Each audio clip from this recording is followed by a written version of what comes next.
사도신경 우리 강해가 이제 오늘하고 내일이면 이제 끝날 것 같습니다. 예, 그동안 우리 사도신경 강의를 통해서 우리 신앙생활의 전반적인 것이 다 이렇게 함축되어 있는 것을 우리는 보게 되는데요. 먼저 우리 사도신경은 삼위일체 하나님의 영광에 대한 영광스러운 모습에 대해서 우리 신앙 고백하는 내용을 살펴봤고요. 또 두 번째로는 그리스도의 고난과 부활, 또 이렇게 영광, 그리고 이제 하나님 보좌 우편에 계셔서 주권적으로 통치하고 계시는 그런 모습들을 그것을 우리가 살펴봤고요. 그 다음에 이제 우리 주님이 다시 오셔서 심판하신다고 하는 미래에 우리 주님 다시 오셔서 행함대로 심판하신다는 것, 그리고 이제 거룩한 공교회와 성도의 교제, 보편적인 교회와 성도의 교제에 대한 믿음 뿐만 아니라 오늘은 뭘 믿는다고요? 우리 사도신경에 보면 죄 용서함, 그리고 내일은 부활과 영생을 믿습니다. 그래서 죄 용서함을 믿는다 하는 제목을 함께 도전을 받았으면 좋겠습니다. 죄 용서에 대한 그 개념이 점점 흐려져 가는 것 같습니다. 이전에는 우리 봉사 목사님들이 주로 죄에 대해서 회개해라, 구원받아라, 그죠? 이런 설교를 많이 하셨는데 지금은 이 죄 문제를 건드리는 것을 사람들이 싫어합니다. 그죠? 그래서 가능하면 이제 죄 문제를 건드리지 않고 위로받고 또 격려 얻을 수 있는 그런 쪽으로 많이 이렇게 바뀌고 있는데, 그러나 성경은 변하지 않죠. 복음은 또 구원은 우리 자신이 죄인인 것을 깨닫고 우리가 죄 용서함을 받는 그 은혜가 핵심이거든요.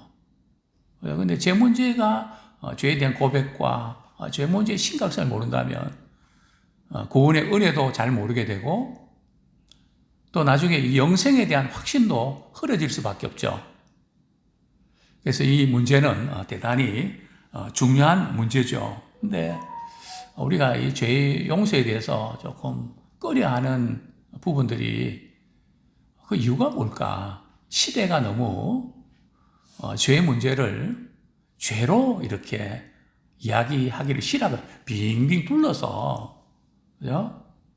아주 직설적으로 이야기하지 않고 빙빙 둘러서 이야기하는 경향이 있습니다.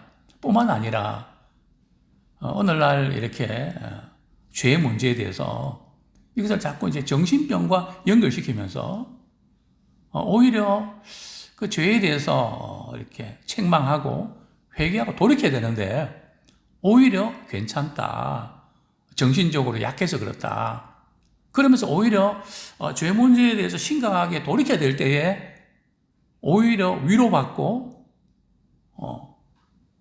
오히려 그냥 그 죄를 지어도 오히려 위로받을 수 있는 그런 구조로 바뀌고 있다는 거죠. 근데 제가 우리 청소년 수련회를 할 때에 우리 교단의 평신도 선교사님들 한 20명 이상을 이렇게 섭외를 했습니다. 뭐 시인도 있고 판사도 있고 뭐 엔지니어도 있고 시인도 있고 또 중독, 요즘 중독 심각하잖아요. 그죠? 그 중독에 관한 것을 전문적으로 하는 목사님을 모셨는데 그분이 그런 이야기를 하셨습니다. 목사님, 저는 그저 빙빙 둘러서 이야기하지 않고 바로 그냥 죄 문제를 지적하고 그리고 회개하고 돌이키면 해결되는데 그렇게 안 하고 이상하게 지금 우리 이제 아이들 요즘 교육도 그렇습니다. 저는 이전에 있던 그 교회 한 10클래스 유치원, 관이 유치원인데 제 방하고 그 유치원 그 어느 반과 연결되어 있어서 선생님이 이렇게 아이들에게 주의 주는 걸 다 듣곤 합니다. 근데 어떻게 주의 주는가 하면 말이죠. 뭐 옛날 같으면 너 그거 해! 막 그냥 우격다짐을 하거든요. 지금은 그렇게 해서 큰일 납니다. 근데 가만히 듣고 보니 이랬니? 저랬니? 이랬어요? 저랬어요? 근데 간지러워갖고 말 선생님 한번 선생님 뭐 그렇게 간지럽게 이야기하십니까? 목사님 오늘날은 우리 아이들이 그렇게 교육받았기 때문에 윽박 지르면 절대 안 됩니다. 그죠? 빗나갑니다. 아이, 그렇냐고. 정말 시대가 그랬습니다. 그래서 그저 이렇게 참 이 죄에 대한 문제들을 그대로 지적한다는 것이 대단히 어려운 그런 시점에 놓여 있는데요. 뿐만 아니라 우리 또 믿는 그리스도인들이 죄 문제에 대해서 조금 이렇게 희박해지는 이유 중 하나가 우리는 예수 믿는 순간 과거, 현재, 미래의 그 죄가 용서받았는데 어떤 죄를 용서받았나요? 과거의 죄만 용서받았나요? 현재의 죄도 용서받았나요? 또 미래의 죄도 용서받게 되나요? 어떻습니까? 어떻게 생각하고 계십니까? 통일교는 말이죠. 죄 용서에 대해서 이렇게 해석을 합니다. 예수님 오시기 전까지 그 모든 죄는 예수님이 십자가 지시면서 다 해결하셨다는 거죠. 그러나 예수님 오신 이후의 모든 죄는 자기 교주한테 다 맡겼다는 거죠. 그래서 이제 이 피 흘림의, 그죠? 피가 됨의 교리가 거기서 나오는 겁니다. 그죠? 왜냐하면 많은 그리스도인들이 예수 믿기 이전에 지은 죄에 대해서는 예수 믿으면 다 깨끗하게 용서받는다는 것을 이렇게 믿는데 어떤 분들 같은 경우는 내가 예수 믿고 나서 지은 죄에 대해서는 용서 못 받는다는 불안감이 있단 말이죠. 또 어떤 경우는 자기 자신이 용서가 안 되는 거예요. 예수님은 나 용서해 주셨는데 내가 용서가 안 되는. 그래서 실질적으로는 죄 용서 받지 못한 상태에서 미결 상태에서 계속 살아간다는 거죠. 이걸 파고들었죠. 성경은 분명히 우리가 죄 용서를 받았을 때 과거의 죄도 현재의 죄도 미래의 죄도 용서함을 받습니다. 근데 문제는 그렇기 때문에 죄를 짓는 것이 부담 없이 죄를 짓는 그쪽으로 가는 것은 대단히 위험하다는 거죠. 우리는 주님이 우리 죄를 사해 주시기 때문에 더 정결함으로 가는 게 맞단 말이죠. 그런데 뭐 죄 지어도 다 용서해 주세요. 회개하면 다 이렇게 해결된다 그랬으니까 그걸 빙자해서 죄를 짓는 것은 예수님을 다시 십자가에 못 박는 우리 그런 기도 종종 하잖아요. 그런 격이 되어버리는 거죠. 그러나 분명한 것은 말이죠. 우리가 예수 믿기 이전에 우리의 원죄가 용서함 받은 것처럼 우리의 현재 짓는 죄도 우리 주님 앞에 자복하고 회개하면 모든 불의에서 깨끗하게 해주시죠. 그러니까 이 죄 용서함은 말이죠. 예수 처음 믿을 때만 적용되는 게 아니고 계속 현재에도 앞으로 살아가는 동안에도 이 죄 용서와 구원의 은혜는 계속 적용돼야 된다는 겁니다. 그죠? 뭐 우리의 의로 이것이 이렇게 되는 게 아니고요.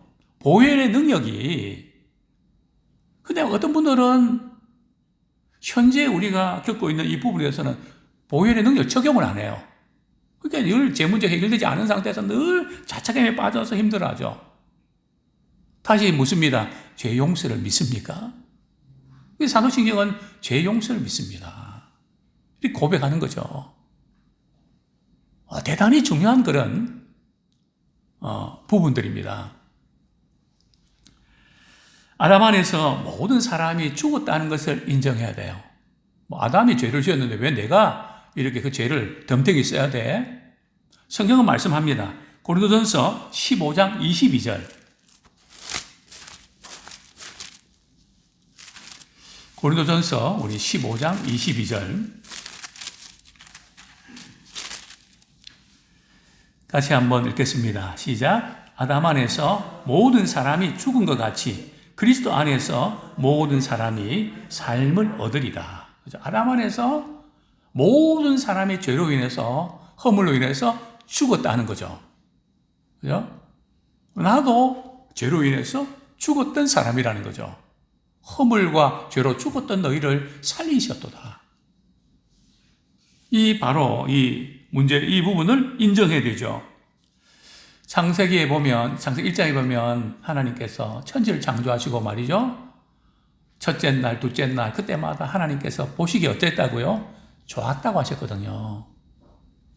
근데 언제부터 꼬이기 시작했습니까? 뱀이 말이죠. 하와를 유혹할 때 어떻게 유혹합니까? 선악과 따먹으면 하나님 같이 될 수 있어. 그 뭔가 된다고 하는 거. 되고 안 되고의 문제를 가지고 하나님 같이 될 수 있다는 거기에 기가 쏠게 돼서 말이죠. 결국 따먹고 자기 남편에게도 주고 인간이 이제 범죄하고 말았죠. 이때부터 관계가 깨어졌습니다. 하나님과의 관계도 깨어지고 부부 관계도 깨어지고 뭐 형제들 관계도 깨어지고 또 짐승들도 말이죠. 서로 잡아먹고 관계도 깨어지고 식물들끼리도 서로 잡아먹고 모든 관계들이 다 깨어지고 말았죠. 이것이 곧 죄의 결과인데요. 그래서 그때부터 인간은 정죄 아래 놓이게 됐습니다. 항상 이렇게 내가 죄 받아서 그래. 내가 죄가 많아서 그래. 신자든 불신자든 잘 압니다. 정죄 아래 놓이게 됐던 거죠. 근데 성경에 보면 창세기 3장 이후에 말이죠. 아담 하와가 이제 에덴 동산 쫓겨난 이후에 이제 정신 차려서 세상이 좀 좋아지고 있나요? 아벨과 가인 사건, 제사 사건을 통해서 어떻게 합니까? 가인이 아벨을, 형이 동생을 죽이는, 그것도 제사도 예배드리는 사건을 통해서 말이죠. 이게 뭐 다른 것도 세상 거 문제도 아니고, 제사 문제, 예배드리는 문제를 가지고 동생을 죽이는, 그 이후에 시대가 흘러서 지금까지 인간은 과학과 문명이 발달하면서 죄를 덜 짓는 것 같은가요? 아니면 더 짓는 것 같은가요? 더 짓죠. 그죠? 죄악을 짓는 이 인간의 죄성의 본성은 하나도 바뀌지 않는, 아니, 더 악해지는 그런 모습들을 우리는 보게 됩니다. 그래서 결국 창세기 6장에 오면 말이죠. 하나님께서 인간을 지으심을 어떻게 하신다고요? 한탄하셔서 다 쓸어버려야 되겠다. 그죠? 하나님이 창조하신 그 세계를 말이죠. 하나님이 다 버리셔야 되겠다고 마음먹기까지 참 좋았다 했는데 그 하나님의 심정, 그 이유가 뭘까요? 창세기 6장 7절 한번 보겠습니다. 창세기 6장 7절.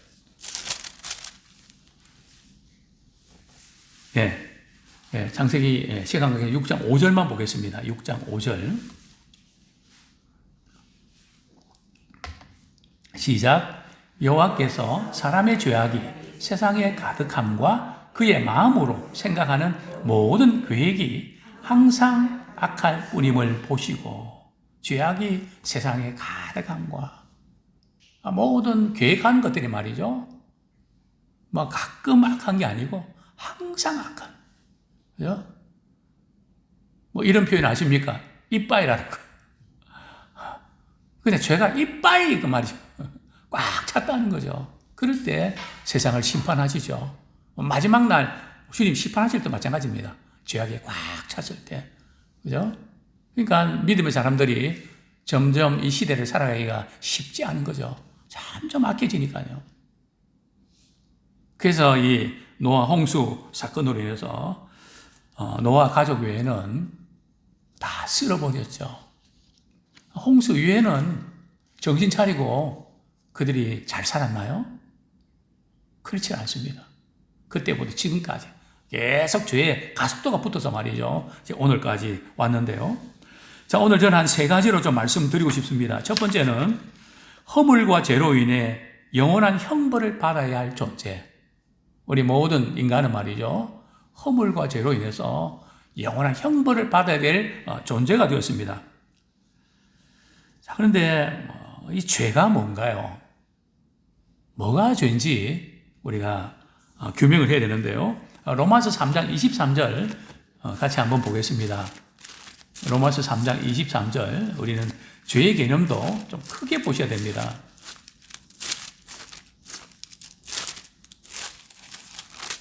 같이 읽겠습니다. 시작. 모든 사람이 죄를 범하였음에 하나님의 영광에 이르지 못하더니. 몇몇 사람이 아니고 모든 사람이 죄를 범하였음에. 뭐에 이르지 못했다고요? 하나님의 영광에 이르지 못했다. 여기서 우리가 볼 수 있는 것은 죄는 뭔가 하면 관역에서 빗나갔다는 거거든요. 그 관역이 뭡니까? 하나님 우리를 창조하신 목적은 우리가 하나님을 영원롭게 하는 데 있었거든요. 죄가 들어오니까 하나님의 영광에 미치지 못하는 겁니다. 그러니까 우리의 삶의 방식이 말이죠. 내 성공과 내 만족을 추구하는 그 방식이 그게 죄라는 거죠. 하나님의 영광을 위해서 살아가지 않는 삶의 방식은 아무리 성공하고 대단해도 그것은 죄악 가운데 살아가는 거죠. 궁수가 말이죠. 이 화살을 관역을 맞추는데 가운데 맞춰 10점 아닙니까? 그죠? 관역에서 빗나갔으니까. 관역을 맞춰야 되거든요. 하나님의 표준, 성경의 기준을 따라서 하나님의 영광을 위해서 살아가지 못하는 그것이 죄인 것을 보게 됩니다. 두 번째, 죄가 뭘까요? 요한일서 3장 4절. 요한일서 3장 4절.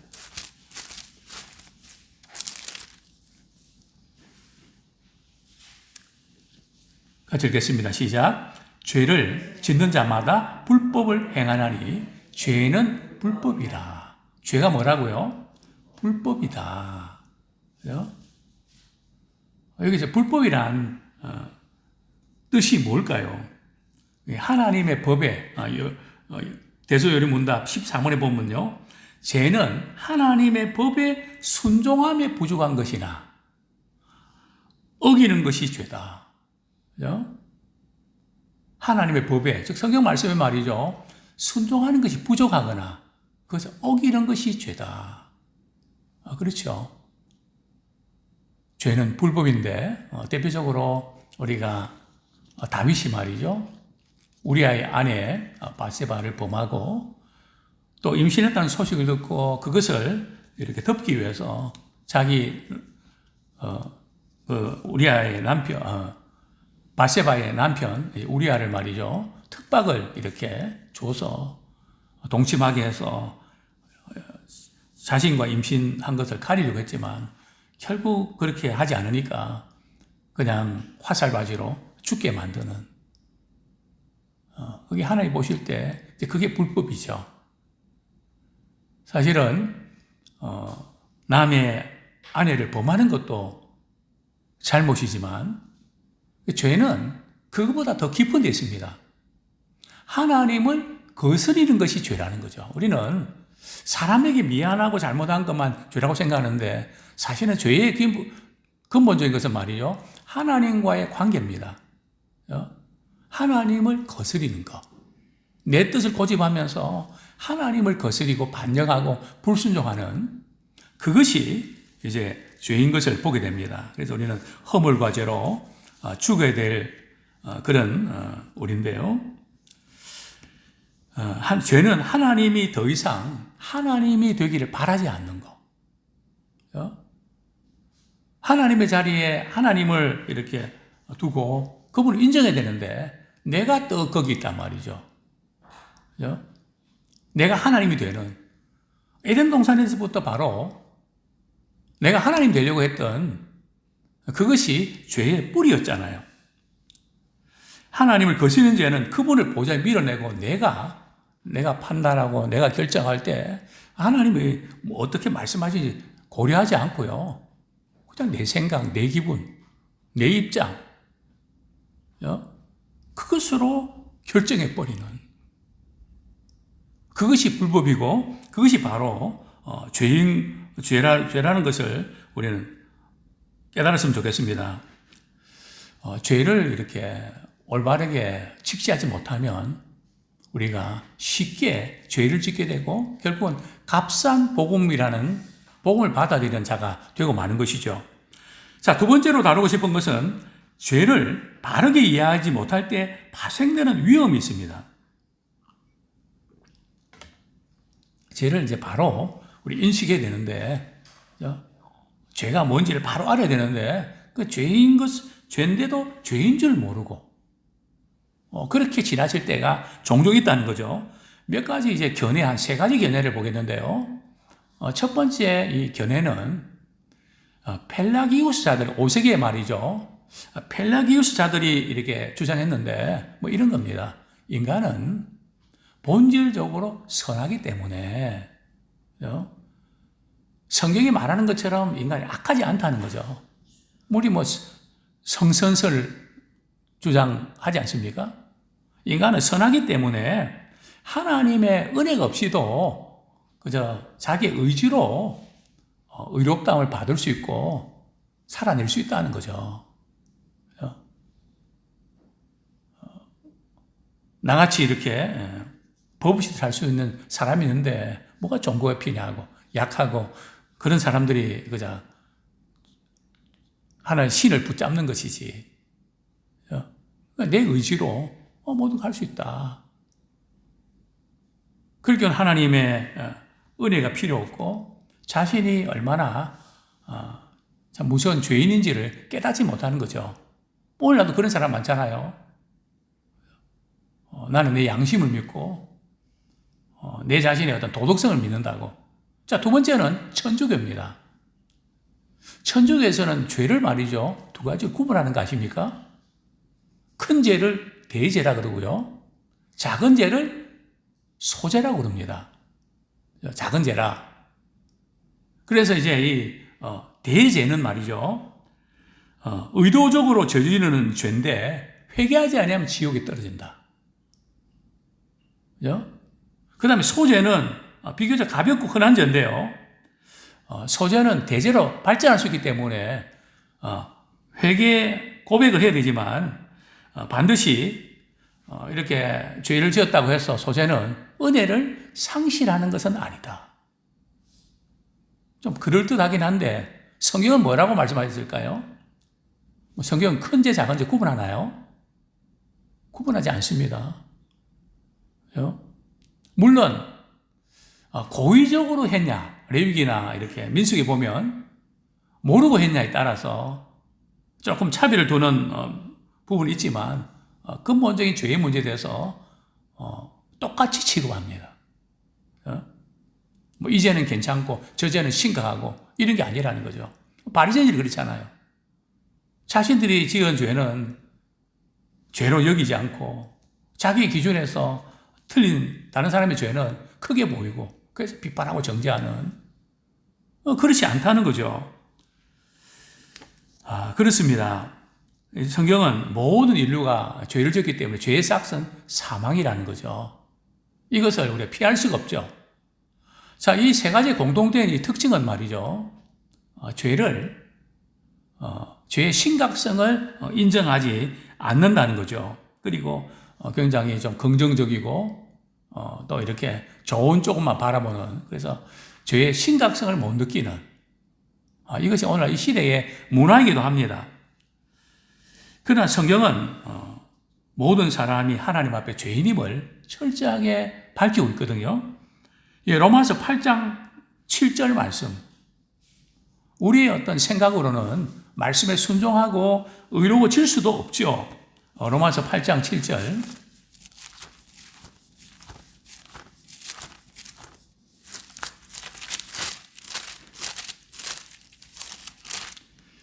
같이 한번 읽겠습니다. 시작. 육신의 생각은 하나님과 원수가 되나니 이는 하나님의 법에 굴복하지 아니할 뿐 아니라 할 수도 없습니다. 8절. 육신에 있는 자들은 하나님을 기쁘시게 할 수 없느니라. 즉 육신의 생각과 영의 생각. 우리 영의 생각은 성령에 이끌려서 우리가 하는 생각이죠. 신앙생활은 성령에 이끌려야지, 말씀에 이끌려야지. 근데 인간적으로 뭐 잘해야 되겠다, 뭐 남들만큼은 해야지, 남들이 어떻게 생각할까? 그렇게 해서 하나님을 기쁘시게 할 수 없다는 거죠. 뿐만 아니라 우리 죄의 문제는 말이죠. 그 잊어버린다고 잊어버려지나요? 우리가 잊어버리려고 하면 우리는 더 생각이 납니다. 어떻게 이 문제 해결해야 되죠? 은혜의 보좌 앞에 나가서 말이죠. 하나님 앞에 나가서 우리가 죄 문제를 주님 앞에 내가 이런 죄를 지었어요. 이 죄를 용서해 주세요. 그렇게 할 때에 우리 하나님께서 우리의 죄를 용서해 주시죠. 뭐 잊어버려. 뭐 다 시간 이야기야. 뭐 이래서 해결될 문제가 아니라는 거죠. 자, 이사야 1장 18절 한번 보겠습니다. 분명히 하나님께서 약속하셨죠. 이사야 1장 18절.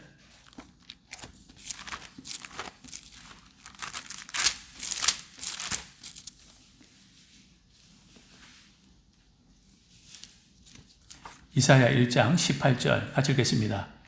여호와께서 말씀하시되 오라 우리가 서로 변론하자. 너희의 죄가 주홍 같을지라도 눈과 같이 희어질 것이요 진홍같이 붉을지라도 양털같이 희게 되리라.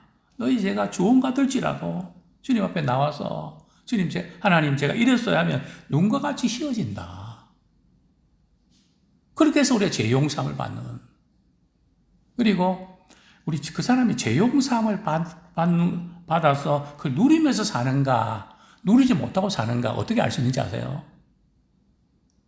죄 용서함을 받지 못하는 사람들의 상태와 특징이 있습니다. 어떤 것일까요? 마음에 평안이 없습니다. 죄 용서함 받는 사람들 말이죠. 마음에 평안이 있습니다. 왜냐하면 하나님과의 관계가 회복되거든요. 그래서 위로부터 주시는 하나님의 평강이 있죠. 시편 38편 3절 우리 한번 보겠습니다. 시편 38편 3절.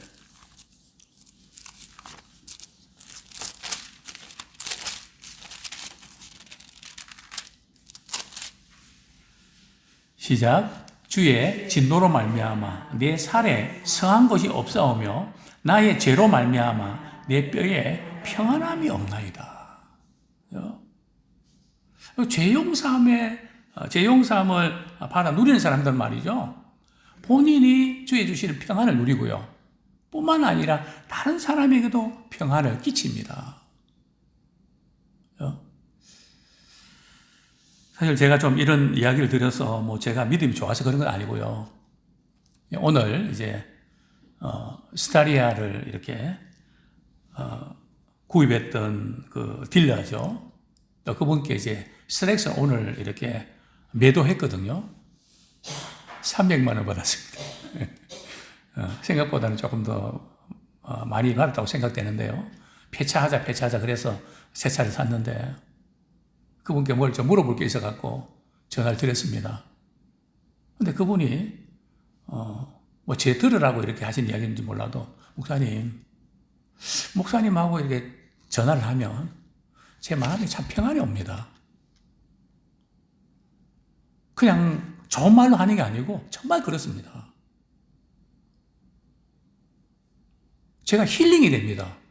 그래서 제가 그렇게 봐주셔서 감사합니다. 한편으로는 마음에 참 이것이 뭐 제가 뭐 이렇게 아니죠. 우리 주님의 주시는 평안이 목소리를 통해서도 다른 사람에게 유익을 줄 수 있어서 참 감사하다. 죄 용서함을 통해서 주님 주시는 평안함. 우리 모두가 그렇지 않습니까? 또 그래야 되지 않습니까? 자, 끝으로 우리 속죄의 은혜를 깨달아야 됩니다. 만약 우리가 지은 죄에 대해서 우리가 책임져야 되고 우리가 다 해결해야 된다면 우리 희망이 없습니다. 우리가 어떻게 해결합니까? 늘 자책감에 빠져서 내가 그랬어야 되는데 왜 그랬을까? 헤어나지 못하고 말이죠. 어두운 가운데, 불안한 가운데 살아갈 수밖에 없는데 예수님께서 우리의 죄를 위해서 십자가 지시고 우리의 죄를 대속해 주셨다. 그게 바로 죄사함이죠. 십자가 사건을 통해서 우리가 죄사함 받은 것이, 받은 이것이 우리에게 유일한 희망이요, 소망 아닙니까? 우리가 놓지 말아야 될 것이 있습니다. 신앙생활 하면서 제일 큰 복이 뭔지 아십니까? 내 죄가 사함받고 구원함 받은 거. 이게 최고입니다. 또 다른 하나님의 특별한 복을 받았죠. 우리는 예수님 믿음으로 뭘 얻었습니까? 영원한 생명 얻었습니다. 그죠? 나이 드신 분들은 건강 때문에 얼마나 신경 많이 씁니까? 좀 더 건강해지려고. 그죠?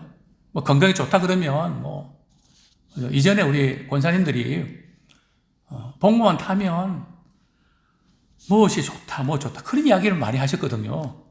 이제 우리가 그러고 있는 것 같아요. 이게 몸에 좋다. 그만큼 중요하니까요. 그죠? 근데 그래도 우리가 조금 더 살 수는 있지만 우리 하나님께 우리에게 영원한 생명 주셨잖아요. 그것도 누구랑 함께 어디서요? 예수님과 함께 천국에서 누릴 수 있는. 그 세상에 돈이 있고 없고 이 세상에서 이런 그 부분들은 그것과 비교하면 약과 아닌가요? 근데 어떤 분들은 약과를 좋아하더라고요. 그죠? 그거 비교할 때 그죠? 근데 어떤 경우는 그 약과를 좋아하는 것 단계에서 말이죠. 그걸 삼켜버려요. 구원의 기쁨도 하나도 없고, 영원한 생명에 대한 소망도 없고, 그냥 문제사를 앞에서 죽었다. 그냥 끝났다. 그죠? 우리가 믿음을 적용하고, 그죠? 그것을 바르게 사용할 줄 알았으면 좋겠습니다. 죄사함이 실제로 가능해진 것은 예수님의 십자가 사건 때문이지, 다른 그 어떤 것도 아닙니다.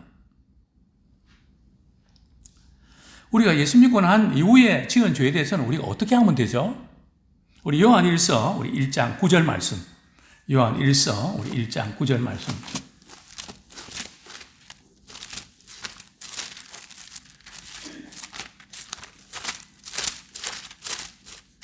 같이 한번 읽겠습니다. 시작. 만일 우리가 우리 죄를 자백하면 그는 미쁘시고 의로우사 우리 죄를 사하시며 우리를 모든 불의에서 깨끗하게 하실 것이요. 우리 죄를 주님 앞에 자백하면, 그죠? 우리 하나님은 미쁘시고 신실하시고 의로우사 우리 죄를 사하시며 우리를 모든 불의에서 이것만큼은 용서 안 해주실 거야. 자꾸 체외시키지 말고 그게 어떤 죄를 할지라도 모든 불의에서 우리를 깨끗하게 해주신다. 그죠? 참, 이 은혜와 이 사랑, 사람들끼리 서로 불편해도 그 풀리지 않기는 얼마나 참 힘듭니까? 그런데 하나님과 우리의 관계.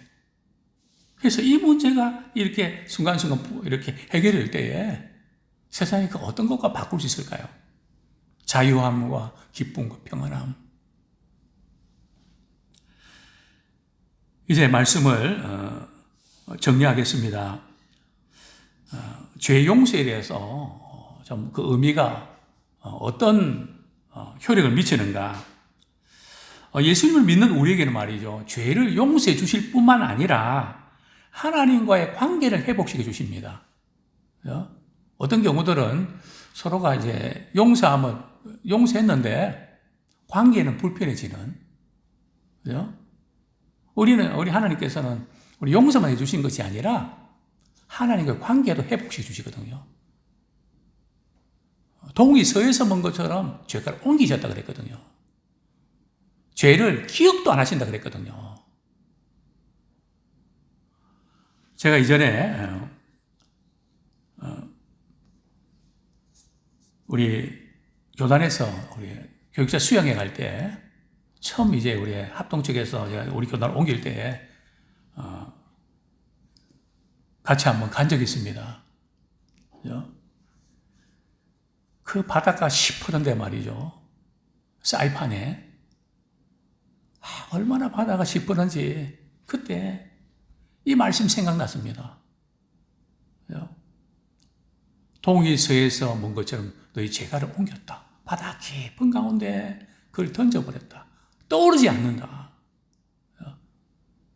내가 그 죄를 기억도 하지 않는다. 그 말씀이 불현듯 생각이 났습니다. 용서해 주실 뿐만 아니라 관계도 회복시켜 주시고요. 뿐만 아니라 죄와 사망의 공포에서 우리를 해방시켜 주십니다. 항상 우리는 내가 죄 지어서 그래.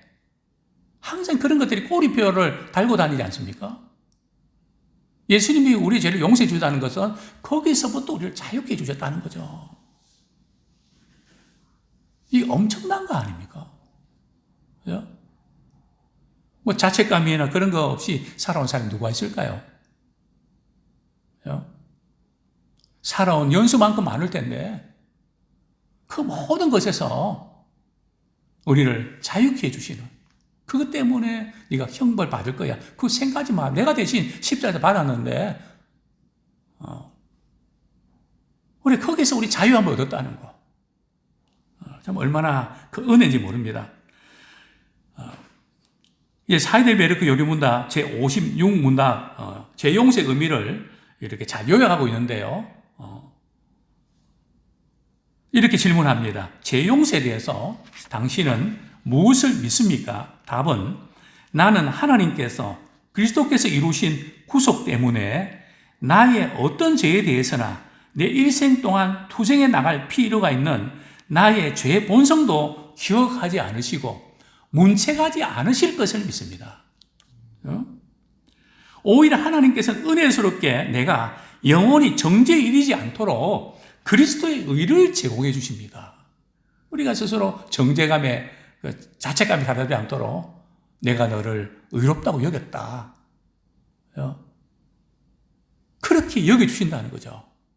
아무쪼록 우리 죄용서의 의미를 깊이 깨닫고 삶 속에 적용하면서 더욱더 우리 주님의 기쁘신 뜻을 이루어가는 우리 모두가 되기를 축원합니다.